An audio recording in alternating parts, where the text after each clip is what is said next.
we continue to follow this breaking news out of Valley Center this morning. A huge explosion. Tremendous amount of heat, smoke. Officers and authorities are worrying about getting traffic rerouting, getting people out of the area.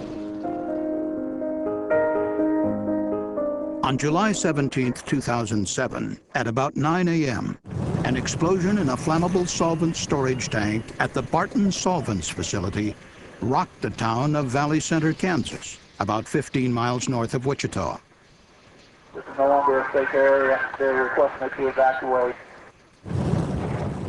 After the explosion, the fire spread, igniting the contents of other storage vessels and eventually destroying the entire tank farm. The CSB issued a case study on the accident. Our goal is to help companies understand the hazards associated with the kinds of flammable liquids that were stored and transferred at Barton Solvents. At Barton, several factors combined to produce the initial explosion.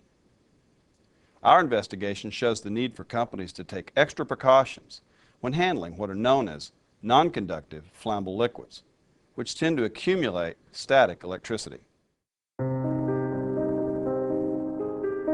Based on equipment testing, laboratory analysis, and interviews and documents, here's what the CSB believes most likely happened on July 17, 2007. Barton Solvents was located on the edge of a residential community. The facility was a wholesale distributor of solvents and other industrial chemicals, which were stored in large outdoor tanks. About 8:30 on the morning of the accident, a tanker trailer arrived to transfer a non-conductive solvent known as varnish makers and painters, or VM&P naphtha, into a storage tank. Because liquid flowing through pipes and valves generates static electricity, which can ignite flammable vapor, the tank farm supervisor connected a cable between the truck and an electrical grounding station. In addition, all the equipment involved in transferring the liquid was bonded, that is, connected together with electrical conductors and grounded. Inside the 15,000-gallon storage tank, there was a device for measuring the liquid level. A metal tape, which was grounded, was suspended from pulleys and connected to a metal float by a loose, flexible linkage assembly. This linkage presented a hidden danger during the filling of the tank. The solvent was pumped from 3 tanker trailer compartments into the tank. As the hose was switched from one compartment to another, air entered the line, creating bubbles and turbulence inside the tank. A static electrical charge built up in the non-conductive liquid. Meanwhile, the space above the liquid was filled with an explosive mixture of vapor and air. The swirling, turbulent liquid caused the float to drift and rock, creating slack in the metal tape. This allowed a gap to form intermittently in the linkage assembly, interrupting the grounding of the float. The metal float accumulated a static electrical charge. About 9 a.m., a spark from static electricity ignited the vapor-air mixture, causing a massive explosion. The blast sent the storage tank rocketing into the air. 2 more tanks quickly ruptured and released their contents into the rapidly expanding fire.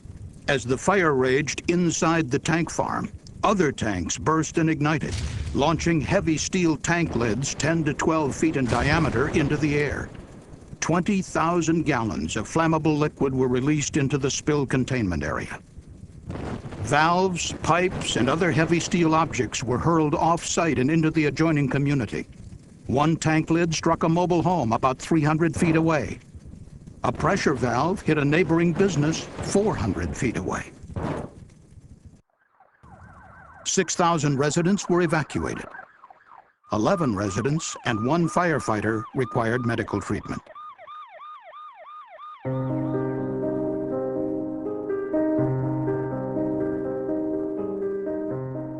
When transferring flammable liquids, it's standard industry practice to bond and ground storage vessels, tankers, and other equipment to prevent static discharges. But our investigation illustrates how normal bonding and grounding may not be enough to prevent ignition from static electric sparks. Our investigation found several conditions likely increased the accumulation of static electricity inside the storage tank at Barton. The CSB concluded that repeated starting and stopping of the pump, air in the transfer piping, and the likely presence of water and sediment in the tank all contributed to rapid static charge accumulation. Because VM&P naphtha is a poor conductor of electricity, the static charge accumulated faster than it could dissipate, even though the tank itself was grounded. A lot of common flammable liquids are particularly susceptible to ignition by static sparks.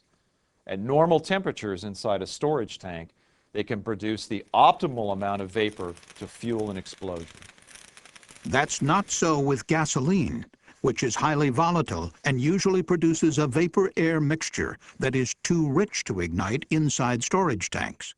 But the CSB noted that less volatile liquids, like VM&P naphtha, hexane, heptane, toluene, xylene, and benzene, form vapor-air mixtures that are within the flammable range and can ignite readily.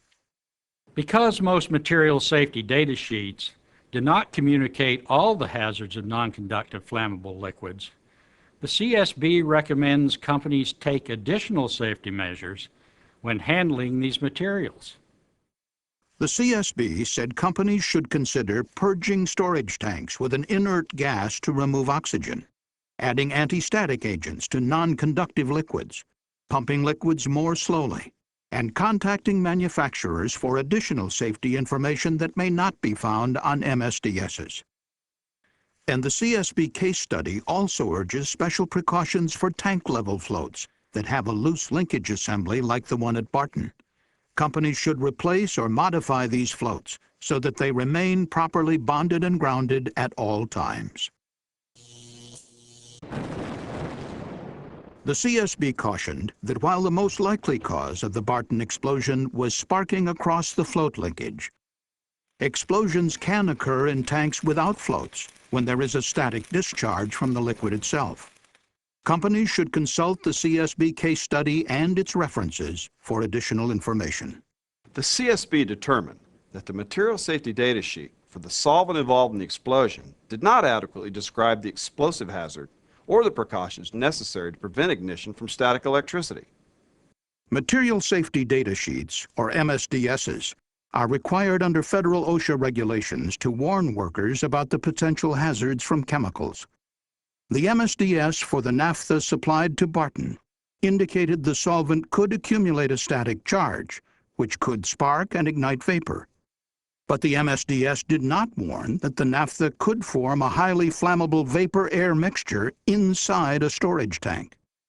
And apart from normal bonding and grounding, the MSDS did not include any special precautions against static ignition. CSB investigators said the lack of warnings reflected a broader problem. We reviewed material safety data sheets for 62 non-conductive flammable liquids that are widely used in industry. The CSB found that the vast majority of these MSDSs had significant gaps. Of the 62 MSDSs covering a number of widely used non-conductive liquids, most failed to recommend specific precautions beyond bonding and grounding to prevent static sparks. Only 3 included electrical conductivity testing data, and only 1 of the 62 MSDSs warned of the danger of an ignitable vapor-air mixture forming inside a storage tank. The CSB recommended that OSHA improve the information required in material safety data sheets for non-conductive flammable liquids. The CSB recommended that OSHA advise MSDS preparers to evaluate each product to determine its potential for accumulating static electricity and to form an ignitable vapor-air mixture inside a storage tank. Each liquid should be tested for electrical conductivity, and the results included in the MSDS. The CSB also recommended that 6 major oil and chemical industry associations ask their member companies to improve the warnings on their MSDSs for flammable liquids that can accumulate static electricity. We hope the CSB investigation helps increase awareness about the hazards of non-conductive flammable liquids, so accidents like the one at Barton Solvents will not be repeated. Thank you for watching this CSB safety video. For more information about the CSB investigation and to view the case study on the accident, please visit our website at csb.gov.